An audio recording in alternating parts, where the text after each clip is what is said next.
एक कहीं मैंने बहुत सुंदर भाव पढ़ा था कि जब महाभारत का युद्ध हो रहा था ना, तो अर्जुन को चाहिए था कि मेरी ध्वजा पर श्री हनुमंत लाल विराजे, अतुलित बलधामम। जो हमारे ध्वजा पर विराजमान होंगे तो फिर हार तो हो ही नहीं सकती। तो भगवान कृष्ण को आग्रह किया कि प्रभु आप ही अप्रोच लगा के निवेदन करो। ठाकुर जी बोले चल मेरे साथ। पकड़ा अर्जुन को, पहुंच गए हनुमान जी के पास, ले गए। हनुमान जी को जाके कहा, हनुमान जी ये बालक चाहता है कि आप इसके ध्वजा पर बैठो, विराजमान हो जाओ, इसको अच्छा लगेगा। हनुमान जी ने कहा हमारा क्या फायदा। राम जी बोले आप बताइए आपको क्या चाहिए। बोले हमको एक फायदा चाहिए, हम एक जगह रुक नहीं सकते और रुकेंगे तो हमारी एक शर्त है, हमें चाहिए सत्संग। तो बताओ वहां सत्संग मिलेगा सुनने को? ठाकुर जी बड़ी जोर से हंसे। ये युद्ध भूमि में वहां लड़ना भिड़ना होगा कि सत्संग होगा? और अगर ये सारे सत्संग सुनने वाले ही होते तो लड़ते काहे को?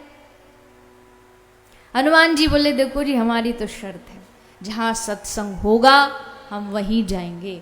अगर तुम्हारी युद्ध भूमि में सत्संग हो तो हम चलेंगे, और नहीं हो तो जैसी आ रहा। ठाकुर जी बोले देखो आपको तो लेके जाना पड़ेगा, कोई नहीं। भगवान ने कहा व्यवस्था हम करेंगे सत्संग की। हनुमान जी आकर के ध्वजा में विराजे, और ये भाव बड़ा प्यारा लगा, मैंने जहां भी पढ़ा, इसलिए कि तब हनुमान जी उस स्थान पर बैठे रहे और यहां से जाए ना, इसलिए भगवान श्री कृष्ण ने उस कुरुक्षेत्र की भूमि पर खड़े होकर के 18 अध्याय की श्रीमद् भगवत गीता सुनाई, सत्संग सुनाई। इसके लिए अर्जुन के लिए तो बाद में था, पहले हनुमान के लिए था कि हनुमान न जाए यहां से। तेरी शर्त थी कि सत्संग, तो ले बेटा सुन सत्संग, हम करेंगे व्यवस्था।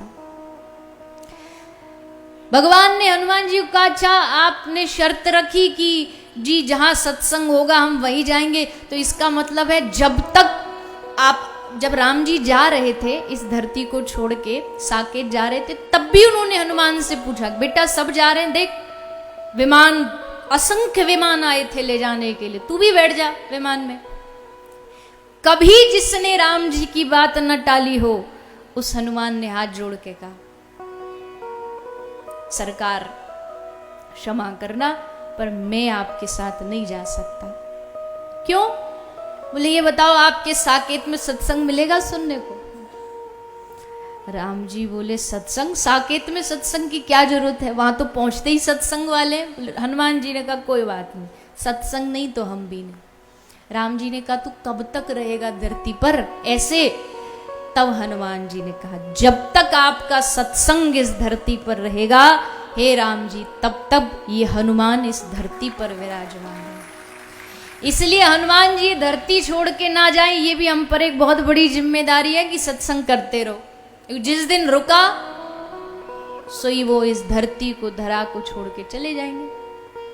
वो न जाएं इसके लिए हर गांव, हर शहर, हर नगर, हर क्षेत्र में सत्संग जरूरी है, सत्संग आवश्यक है।